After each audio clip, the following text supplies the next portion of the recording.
ऐसे लोग हमारे आसपास ही घूमते हैं जिनको देख के आपको लगेगा कि वो काफ़ी ही काइंड और कंपैशनेट हैं, या फिर दूसरी भाषा में कहूँ तो बेनेवलेंट। पर क्या हो अगर मैं आपको बताऊं कि उनके अंदर एक गहरा कालापन भी छुपा होता है। एक ऐसा कालापन जो कि किसी भी इंसान को एक बहुत ही काइंड और कंपैशनेट इंसान से बहुत ही ज़्यादा बेरहम बना सकता है, या फिर कह सकते हो उसको मैलेवलेंट बना सकता है। इस वीडियो में मैं आज आपको बताऊंगा कि ऐसी कौन सी ताकतें हैं जो कि मिलके हमारी दुनिया के सबसे महान और सबसे अच्छे लोगों को भी बहुत ज़्यादा ईविल बना सकता है, या फिर नेकी ऐसा कौन सा नकाब पहनती है जो कि उसको बिल्कुल एक अंधेरे में खंजर की तरह बना देता है।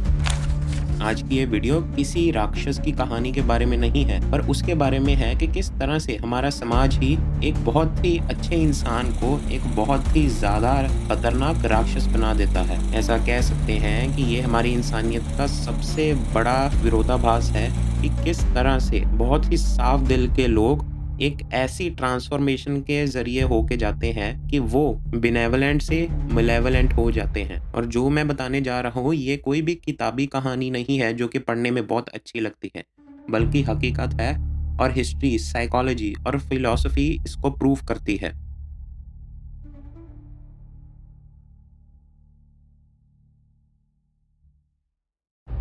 At this point, we had to end the experiment. We had to end the experiment because it no longer was an experiment.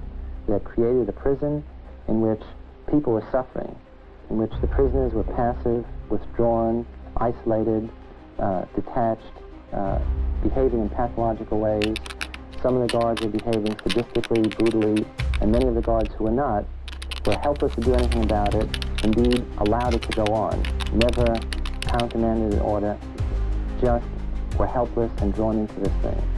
And at that point, we said, enough, we have to end this. कल्पना करो क्या होगा कि अगर आप एक बहुत ही ज़्यादा भले इंसान को एक यूनिफॉर्म पहना देते हो और उसके ऊपर कोई अथॉरिटी नहीं होती और आप उसको खुला पावर यूज़ करने की परमिशन दे देते हो दूसरों पे। आपको क्या लगता है ऐसी सिचुएशन में वो इंसान क्या करेगा, या फिर अगर मैं दूसरी भाषा में कहूँ तो वो किस हद तक जाएगा अपनी ये पावर को अब्यूज़ करने में। बस यही एक्सपेरिमेंट के जो आउटकम्स थे उसको आज हम ज़िम्बार्डो ल्यूसीफर इफ़ेक्ट कह के बुलाते हैं। आइए जानते हैं कि हुआ क्या था। इस एक्सपेरिमेंट में फिलिप ज़िम्बार्डो ने 24 मेल पार्टिसिपेंट्स को चूज़ किया। उनको उसने 2 हिस्सों में डिवाइड किया, एक प्रिजनर और दूसरे गार्ड्स, और उसने उनको कुछ दिन के लिए छोड़ दिया।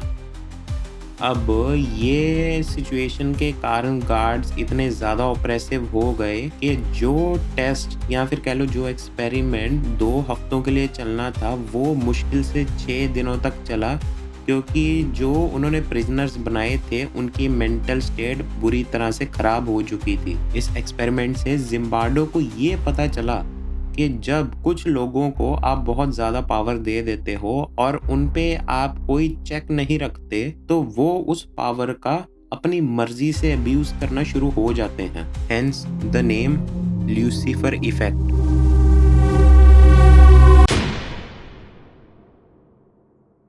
I mean, who's going to take the responsibility if anything happens to that gentleman? I'm responsible for anything that happens here. Continue, please. और फिर मिलग्राम के ओबीडियंस एक्सपेरिमेंट ने एक और गहरी सच्चाई बताई। इस एक्सपेरिमेंट ने ये दिखाया कि किस तरह से एक अथॉरिटी फिगर के कहने पे कोई एक इंसान दूसरे स्ट्रेंजर इंसान को फैटल शॉक देने के लिए भी तैयार हो जाएगा, और उन लोगों में से 65% लोग 450 वोल्ट के झटके देने के लिए भी तैयार हो गए, जो कि बहुत ही जानलेवा होता है। Milgram's findings horrified America. They showed that decent American citizens were as capable of committing acts against their conscience as the Germans had been under the Nazis. अब ये सब सिर्फ इसलिए लोगों ने किया क्योंकि उन्हें एक अथॉरिटी फिगर के ऊपर अंधा भरोसा था, जिसके कारण उनकी ओबीडियंस उनकी मोरालिटी को हरा चुकी थी। अगर आप बहुत ही ज़्यादा समझदार इंसान हैं तो अब तक आप एक और चीज़ समझ चुके होंगे कि ये जो मिलग्राम का एक्सपेरिमेंट था ये सिर्फ अथॉरिटी के बारे में नहीं था। असलियत में जो पार्टिसिपेंट शॉक दे रहे थे उनके दिमाग में कहीं न कहीं ये भी चल रहा होगा कि जो वो शॉक दे रहे हैं, उसके लायबल वो खुद नहीं है, बल्कि वो अथॉरिटी है जो उनको ये चीज़ की परमिशन दे रहा है या फिर उनसे ये चीज़ करवा रहा है। I'm responsible for anything that happens here. अब ज़रा सोचो, ऐसी कौन-सी जगह है या फिर कौन-सी सिचुएशन है जिसके अंदर कोई भी इंडिविजुअल अपनी आइडेंटिटी को छुपा सकता है? इसका जवाब है क्राउड। एक भीड़ में कोई भी अपनी आइडेंटिटी को छुपा सकता है, तभी मॉब लिंचिंग नाम की चीज़ होती है। इसके अंदर जो चीज़ इफ़ेक्ट में आती है उसको हम कहते हैं डी इंडिविजुअलाइजेशन। अब ये झुंड आपको हर जगह मिल जाएंगे, जैसे कोई दंगे हो गए, सोशल मीडिया पे कमेंट सेक्शन हो गया या फिर कोई मॉब लिंचिंग होगी। जब लोग ऐसी चीज़ों में पार्टिसिपेट करते हैं तो उन्हें ऐसा लगता है कि उन्हें कोई आइडेंटिफाई नहीं कर पाएगा। उनकी जो आइडेंटिटी है वो उस ग्रुप में डिसॉल्व हो चुकी है, तो वो अपने अंदर का असली शैतान को बाहर लेके आते हैं और आपने ऐसा कई यूट्यूब पे वीडियोस में देखा होगा।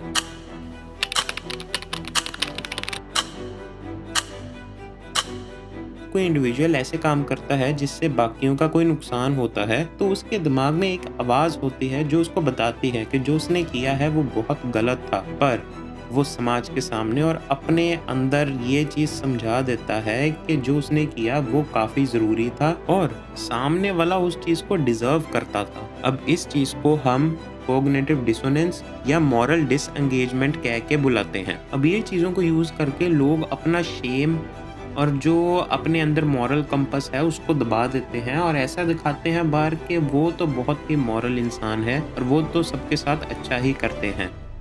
अब ये बाहर के फैक्टर के अलावा अंदर के जख्म भी होते हैं जो एक अच्छे इंसान को, एक नेक इंसान को बुरा बनने पे मजबूर करते हैं बहुत ज़्यादा। जब किसी इंसान के साथ उसके बचपन में बहुत ही ट्रॉमेटिक इंसिडेंट हुआ होता है या फिर बचपन में उसके आसपास का एनवायरनमेंट बहुत ही बुरा होता है, उसके पेरेंट्स लड़ते झगड़ते रहते हैं, तो उसके दिमाग पे बहुत बुरा असर पड़ता है और इसके कारण उसका दुनिया के बारे में परसेप्शन पूरी तरह से ही बदल जाता है। उसको लगता है कि दुनिया सिर्फ उसको नुकसान ही पहुंचाना चाहती है। अब मान लो कि बच्चे की जगह एक एडल्ट है, पर अगर उसके आसपास भी अगर एनवायरनमेंट बहुत ही बुरा है, उसके आसपास लोग उसको बिट्रे कर रहे हैं, कोई भी उसका साथ नहीं दे रहा, तो उसका धीरे धीरे दुनिया पे से भरोसा उठना शुरू हो जाएगा और वो इंसान सेल्फ इंटरेस्ट पे ही सिर्फ काम करेगा।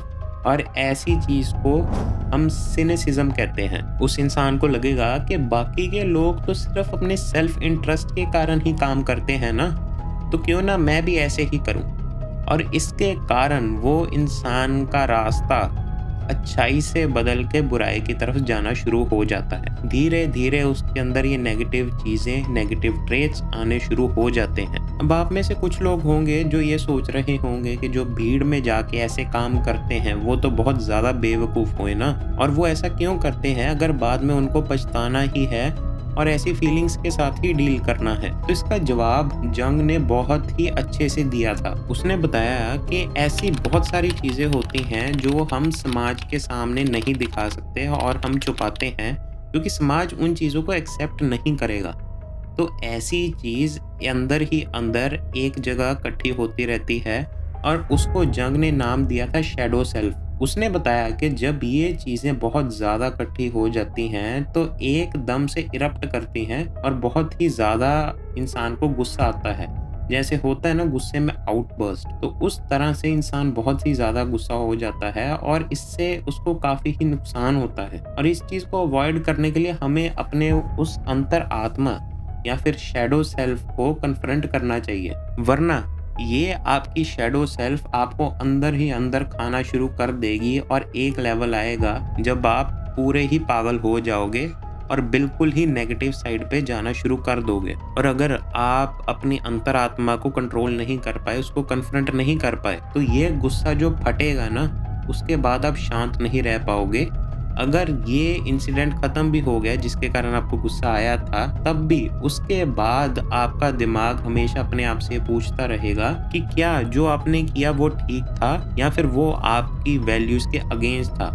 और जब ये चीज़ काफ़ी इंटेंस होती है तो उसको हम मॉरल इंजरी का नाम देते हैं। अब इस चीज़ के कारण या तो आप खुद से ही नफ़रत करना शुरू हो जाओगे, या तो आप अपना जो गुस्सा था या फिर आपने जो गलत काम किया है उसका बोझ पूरी दुनिया पे डालना शुरू कर दोगे। ऐसे कहोगे जो आपने किया था वो आपकी गलती ही नहीं थी, बल्कि वो बाकियों की गलती थी जो आपके आस-पास हैं, जिन्होंने आपको ये करने पे मजबूर किया।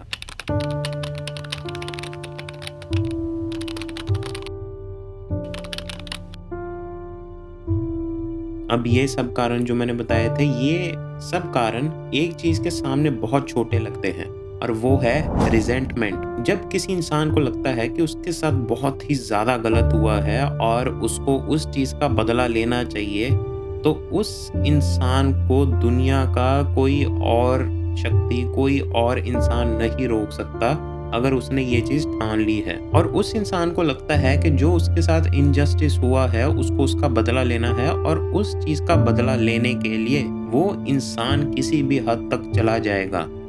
और यहाँ पे असली चीज़ शुरू होती है कि वो इंसान एक जीता जाता राक्षस बन जाता है।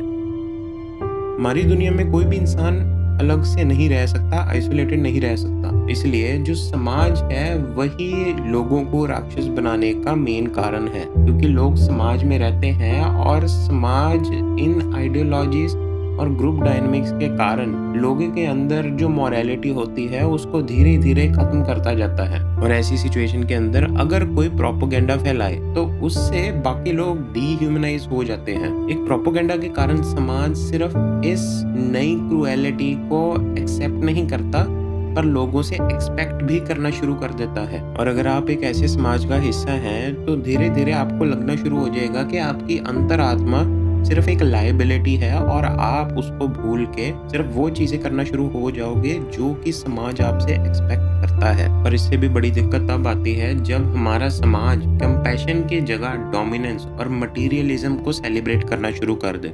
What color is your brigade? ऐसी सिचुएशन में जो आसपास के लोग हैं वो मॉरली डिके होना शुरू हो जाते हैं। उनको लगता है क्या फायदा ऐसी अच्छाई का जो हमारा नुकसान ही करा दे। और इस चीज में हमारे सिनेमा का भी बहुत बड़ा हाथ है। ये ऐसे दिखाते हैं कि जैसे जो बुरा इंसान है वो अच्छाई से हमेशा ही ज्यादा ताकतवर होता है। ऐसी मूवीज को सेलिब्रेट किया जाता है हमारे समाज में और अच्छा माना जाता है। तो धीरे धीरे कहीं ना कहीं आम लोगों को भी ये लगना शुरू हो जाता है कि हमें भी बुरा ही रहना चाहिए। And it is this phenomenon that I have called the banality of evil. Hannah Arendt ने हमारे समाज को एक टर्म दी थी, बनैलिटी ऑफ इविल। ये उसने तब टर्म दी जब उसने देखा कि आइचमैन जिसने इतने जीव्स को मारा वो कोई राक्षस नहीं था, पर वो एक क्लर्क था, और काफी ओबीडियंट क्लर्क था। वो आइचमैन जा के जीव्स को नहीं टॉर्चर कर रहा था, पर अपने सिग्नेचर की ताकत से उसने ऐसे ऑर्डर पास किए जिसके कारण इतने सारे जीव्स टॉर्चर हुए, जिसके कारण जेनोसाइड हुआ। और कांट ने हमें एक टर्म दी थी रेडिकल इविल की, और उसके अंदर वो उसने ये बताया था कि हम इंसान कॉन्शियसली सेल्फ इंटरेस्ट को मोरालिटी के ऊपर रखते हैं। यहाँ तक कि यूटिलिटेरियनिज्म दुनिया के किसी भी आतंक को जस्टिफाई कर सकता है, ये दिखा के कि जो एक्ट किया गया है वो किसी ग्रेटर गुड के लिए है और वो इंडिविजुअल लाइव्स के ऊपर है। इसी कारण से अब आप कौन सा रास्ता चुनोगे ये बिल्कुल ही आप पे है, पर ये चॉइस सिर्फ आपकी है। धन्यवाद।